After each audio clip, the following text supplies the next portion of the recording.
Bonjour chers tous, nous allons commencer aujourd'hui le développement de notre thème. Nous commencerons, comme on l'a dit, par le premier point, les fondements bibliques des dons de l'Esprit pour l'Église. Oui, je suis votre bien-aimé, le leader Mike Noébé.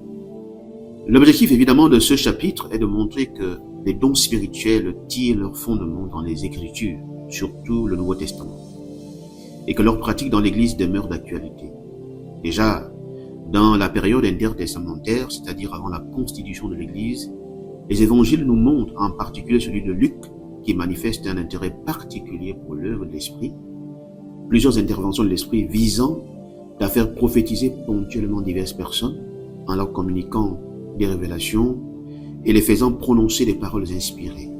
Nous avons pour référence Luc chapitre 1, verset 41 à 45, le verset 67, Luc chapitre 2, verset 25 à 32. D'ailleurs, l'Esprit remplit Jean-Baptiste de manière permanente et dès le sein maternel, en vue de son ministère prophétique. Luc chapitre 1, verset 15. Et pour ce qui est de Jésus, il reçoit l'Esprit suite à son baptême. Celui-ci vient l'équiper en vue de son ministère. C'est l'accomplissement de ce qu'avaient annoncé les prophètes de l'Ancien Testament à l'instar d'Ésaïe. Jésus, marchant avec ses disciples pendant qu'il était encore sur la terre, annonce qu'il bâtira lui-même son Église. Matthieu chapitre 7, verset 18. Par la suite, au jour de sa résurrection, Jésus accorde à ses disciples le don du Saint-Esprit. L'histoire nous est révélée en Jean chapitre 20, verset 22. Le don du Saint-Esprit que les disciples avaient reçu marque la nouvelle naissance. Le Saint-Esprit leur a été donné pour qu'ils soient régénérés afin de faire d'eux une nouvelle créature en Christ, selon 2 Corinthiens chapitre 5, verset 17. Selon les théologiens, c'est à ce moment que l'Église est née et non la Pentecôte. Autrement dit, la nouvelle naissance des premiers disciples de Jésus-Christ et la naissance de l'Église sont un seul et même événement. Puis, au jour de la Pentecôte, le Saint-Esprit est donné aux apôtres, à ceux qui ont accompagné Jésus tout au long de son ministère terrestre et qui sont les témoins de sa mort et de sa résurrection. En effet, le déversement de l'Esprit dont il est fait mention en Actes chapitre 2, verset 4, c'est une expérience subséquente à leur régénération par l'Esprit.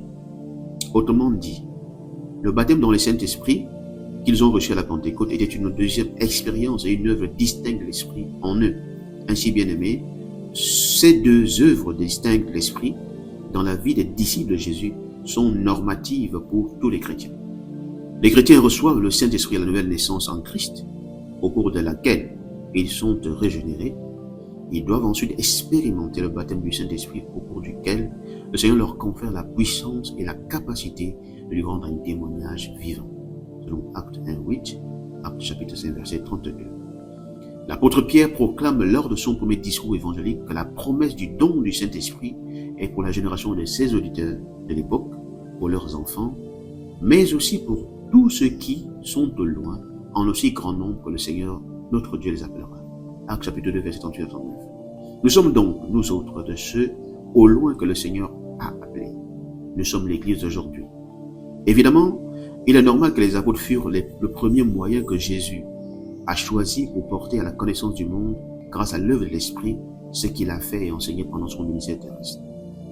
La puissance conférée par l'Esprit aux apôtres se manifestait par les miracles que ceux-ci accomplissaient et qui attestaient que leurs paroles venaient de Dieu, et en particulier que Jésus, auquel il rendait témoignage, était bien ressuscité. À la suite des apôtres, nous devons poursuivre l'œuvre de Jésus-Christ dans le monde et permettre que le Saint-Esprit soit toujours notre compagnon. Pour le confirmer, Paul écrit dans Éphésiens chapitre 2, le verset 20 à 22, « Vous avez été édifiés sur le fondement des apôtres et des prophètes, Jésus-Christ lui-même étant la pierre angulaire, en lui tout l'édifice, bien coordonné, s'élève pour être un temple saint dans le Seigneur. En lui vous êtes aussi édifiés pour être une habitation de Dieu en esprit. » Oui, bien-aimés, cela doit nous amener à comprendre que le ministère du Saint-Esprit est toujours d'actualité dans l'Église de Jésus-Christ de nos jours, de même que les dons spirituels sont disponibles. Il est simplement de notre devoir de nous sanctifier et de disposer nos cœurs pour recevoir des grâces de la part de Dieu. Nous constituerons ainsi la vraie suite des apôtres du Seigneur, comme beaucoup d'autres l'ont été dans le passé et même dans le temps présent. Je prie que vraiment ces paroles encourage déjà quelqu'un à comprendre que si tu es dans une communauté où l'on ne parle pas de ton Saint-Esprit, où l'on pense que c'est rester avec les apôtres, ces quelques éléments que nous venons d'évoquer nous amènent à comprendre que les dons spirituels sont encore d'actualité et que Dieu les a rendus disponibles par son Esprit qui est en nous.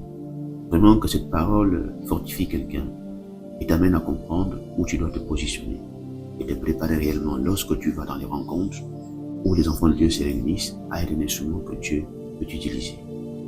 Que Dieu te bénisse. Amen.